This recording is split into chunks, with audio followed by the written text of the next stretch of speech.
It had been years since Bishop Eddie Long's shocking downfall had shaken the church world to its core. People had moved on, or at least they thought they had, until whispers started spreading again. But this time, the story wasn't about headlines or lawsuits. This time it came from his own family, the people who had stayed silent for so long. And you won't believe what they finally decided to share after almost a decade of keeping quiet. Let me tell you, this story isn't just about a pastor's rise and fall. It's about truth, pain, and a family that lived through one of the biggest scandals in modern church history. Before everything changed, Bishop Eddie Long was a name that echoed across America. He was more than a preacher. He was a movement. From the pulpit of New Birth Missionary Baptist Church in Lithonia, Georgia, his voice carried hope, faith, and ambition. People said that when Bishop Long spoke, you didn't just listen, you felt it. This is how he built one of the most powerful ministries in the country.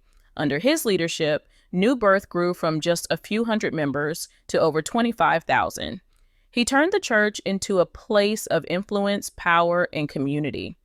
Politicians, athletes, and even celebrities walked through those doors, drawn by his energy and confidence. But here's the shocking part. Behind all that glory, something was building, quietly and slowly, something that would one day turn his entire world upside down. At that time, no one saw it coming. To the public, Bishop Long was untouchable. He dressed like success, talked like a visionary, and lived like a man blessed by God himself. His sharp suits, his strong voice, his expensive cars, they all became symbols of a new kind of church leadership. And what makes this story different is how easily everyone believed in that image. They believed in him so much that they never imagined he could fall. For years, his sermons inspired people to dream big and trust in God's favor. He was known for preaching prosperity, leadership, and strength. His followers said his words lifted them when nothing else could. New Birth became more than a church. It became a kingdom. He created programs for the poor, shelters for the homeless, and schools for children. He helped countless families find direction and hope. The man had turned faith into an empire. And for a long time, it looked like nothing could stop him. But this is where it gets interesting. As the church grew bigger, so did the rumors. Some people inside New Birth began whispering that power had changed him. They said he had become controlling, that everything in the church moved according to his will. His confidence was now seen as pride, his strength as fear. Still, no one dared to question him openly. To many, Bishop Long wasn't just their pastor. He was their spiritual father. But behind that respect was also a quiet unease that few ever admitted out loud. Let me tell you, the craziest part was that even as the tension built, Bishop Long's influence only grew stronger. The world saw a man winning every battle, but those close to him started seeing the cracks in the armor. He worked constantly, pushed himself harder than ever, and seemed desperate to maintain his image of perfection. Some of his closest allies later said that he carried an invisible pressure, the kind that comes from living like a symbol instead of a man. He knew people were watching him, expecting greatness every single day. But destiny took an unexpected turn, and no one, not even Bishop Long himself, was ready for what was about to happen next. It started small, just whispers, a few strange stories here and there. People brushed them off at first because how could anyone believe something like that about a man of God? But then, one after another, the whispers became louder. In 2010, the rumors exploded into the biggest church scandal of the decade. 4 young men stepped forward and what they claimed shocked the entire nation. The accusations were heavy, serious, and impossible to ignore. Within hours, Bishop Long's name was on every major news channel. The man who once filled stadiums with faith was now facing headlines filled with doubt. His followers were heartbroken. Some refused to believe it. calling it an attack from the enemy. Others quietly walked away, unsure of what to think anymore. The same church that once echoed with cheers and music now trembled with confusion and fear. And as the world demanded answers, Bishop Long stood before his congregation, holding his Bible, his voice calm but filled with emotion. He didn't admit anything, but he didn't deny it either. Instead, he said it was a spiritual battle, not one of flesh and blood. And the lawsuits had shaken the foundation of everything Bishop Eddie Long had built. For years, he had been the face of power and prosperity in the church. But now, that same image was being torn apart in front of millions. The headlines were ruthless, the public judgment unforgiving. The accusations painted him as a man who had used his influence to manipulate and control those who trusted him most. His congregation, once full of loyal faces, was now split between disbelief and disappointment. Some said the world was trying to destroy a man of God. Others whispered that the truth had finally come out. Let me tell you, this was the point where his story took a turn no one could have predicted. He tried to stay strong, to keep preaching like nothing had changed. But every time he walked onto that pulpit, you could feel the weight pressing down on him. His words still carried power, but his eyes, those confident, commanding eyes, seemed different now. They looked tired, wounded.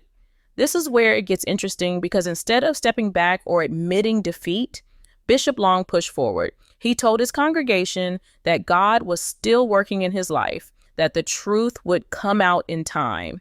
He declared it wasn't the end, it was a test. But here is the shocking part. Many of the people who once screamed amen now sat in silence. The cheers that used to fill the church had turned into whispers. The man who had preached victory was now standing in the middle of a storm that seemed impossible to survive. Behind closed doors, the situation was even worse. His family was breaking apart under the pressure. His wife, Vanessa, who had stood beside him for decades, could no longer take the endless noise of the scandal. The lawsuits, the media, the pain, it all became too heavy. She filed for divorce, saying she needed peace, saying she couldn't keep living in the shadow of controversy. For the first time, the perfect image of the church family shattered. His children withdrew from the public eye, trying to escape the cruel comments and constant attention. To the world, Bishop Long was a man facing accusations. But to his family, he was a father and husband who was slowly slipping away, buried under the weight of shame and sorrow. You won't believe how quickly everything he had worked for began to crumble. Attendance at New Birth started to drop. Donations that once poured in began to dry up. Some of the church's biggest supporters quietly stepped away. The very people who had once celebrated his success were now pretending they had never known him. Still, Bishop Long refused to step down. Every Sunday, he stood on that same stage, preaching to a smaller crowd, but holding his Bible just as tightly. He told his people that he wasn't perfect, but he was still chosen. Some called it faith, others called it denial. But what makes this story different is what happened next. As the lawsuit settled out of court, the world assumed it was over, the case never went to trial, and no official guilt was declared. Yet, the silence was louder than any confession. People took that silence and turned it into 1,000 different stories. Some said he paid for peace, others said he paid for secrets. The truth was lost somewhere in between. And though he had won some of the public back through faith and persistence, the scars were there for everyone to see.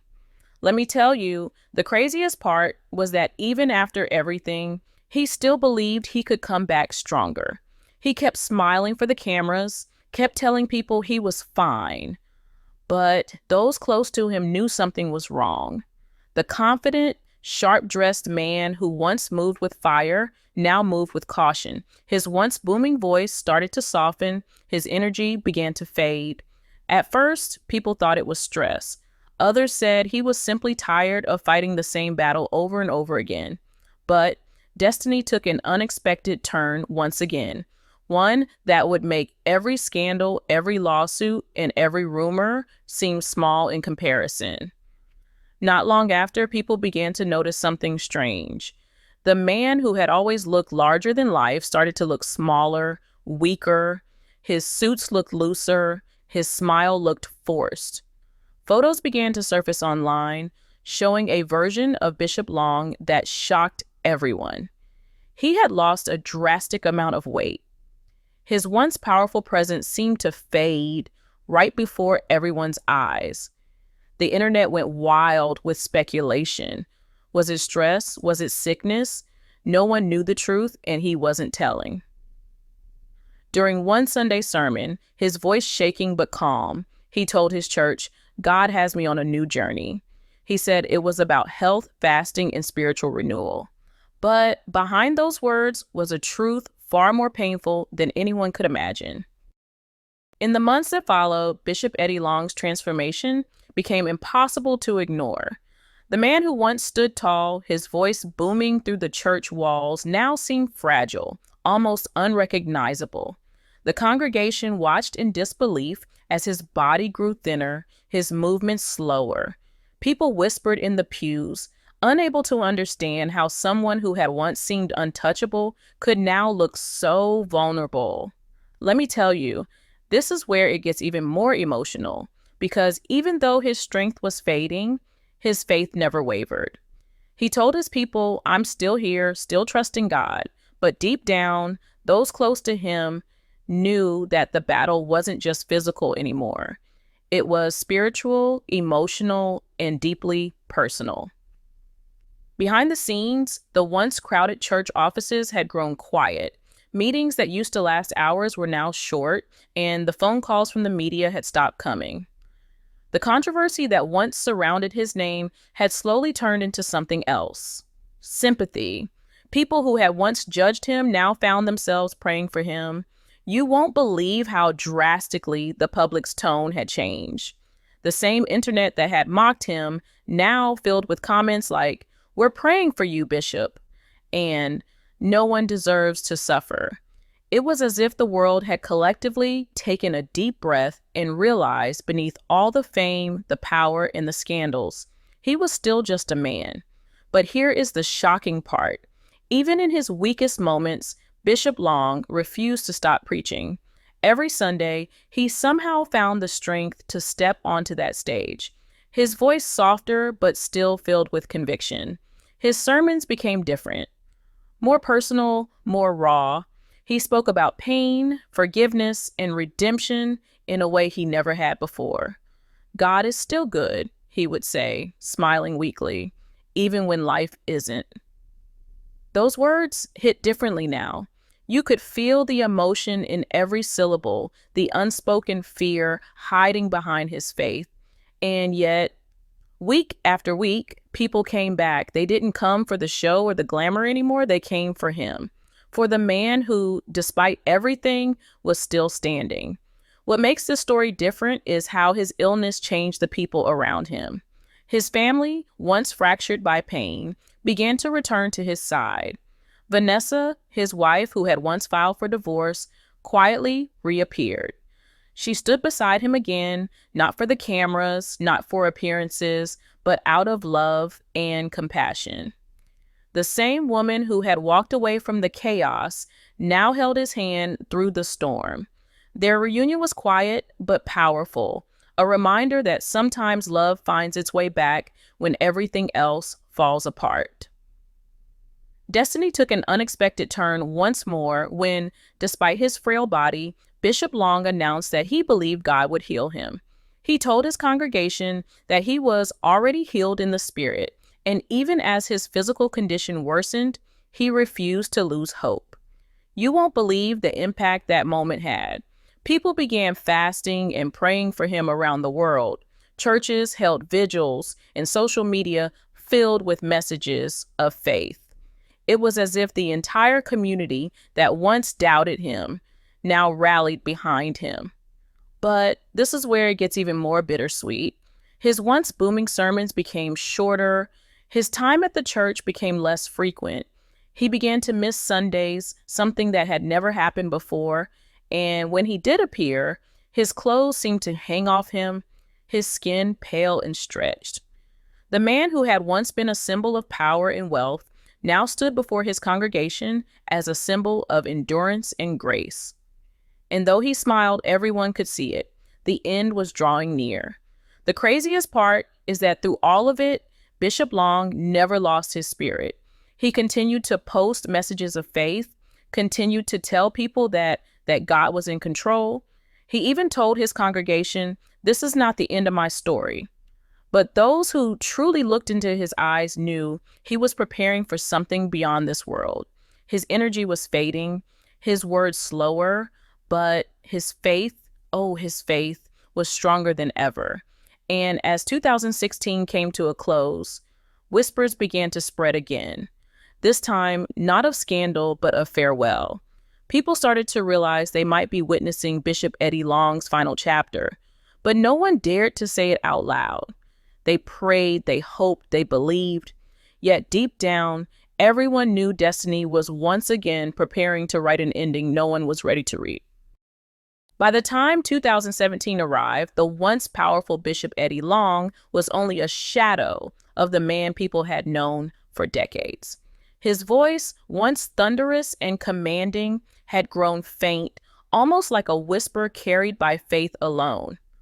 On January 15th, the world woke up to the news no one wanted to hear. Bishop Eddie Long had passed away. The statement from his church was short but heartbreaking. It said he transitioned peacefully after a long, private illness. And just like that, the story of one of America's most famous pastors came to an end. You won't believe how quickly the entire world reacted. Thousands of posts, tears, and prayers flooded social media. Even those who had once criticized him stopped to reflect. Because despite everything, the controversy, the lawsuits, the downfall, there was still a sense of loss. Let me tell you, this is how it all unfolded in those final days. When his death was announced, his congregation gathered in silence. New Birth Missionary Baptist Church, which had once been filled with cheers and applause, was now filled with sobs and quiet prayers. People hugged each other, cried openly, and held hands, remembering the man who had led them through countless storms. The same pulpit that had seen so many powerful sermons now stood empty, draped in flowers. It wasn't just the loss of a pastor. It was the loss of a man who, despite his flaws, had impacted thousands of lives. But here's the shocking part. Even after his death, the controversy didn't completely disappear. Some people brought back the old scandals, questioning his legacy, wondering if forgiveness truly erases the past. Yet others argued that no matter what mistakes he made, his journey showed the complexity of faith, power, and redemption. What makes the story different is how his death forced people to see beyond the headlines. They began to see the man behind the fame. A man who had battled temptation, humiliation, illness, and still held on to faith until his very last breath. During his funeral, the atmosphere was surreal. Thousands gathered dressed in black, but their faces showed more love than anger.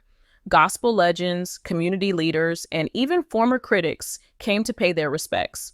As the choir sang softly, stories of his kindness began to surface, how he had helped struggling families, paid for students' tuition, and quietly supported people who had once turned against him. Destiny took an unexpected turn again, because in his death, Bishop Eddie Long found something that had escaped him in life: peace. Let me tell you, the craziest part is how even years later, people still talk about him. Some remember the controversy, others remember the faith. But one thing everyone agrees on is that his story wasn't simple, it was human. He rose to unimaginable heights, fell harder than most, and still found grace in the middle of his downfall. His life became a reflection of what so many fear to admit, that faith doesn't make you flawless, it makes you fight. And as the church lights dimmed that night, a quiet truth lingered in the air.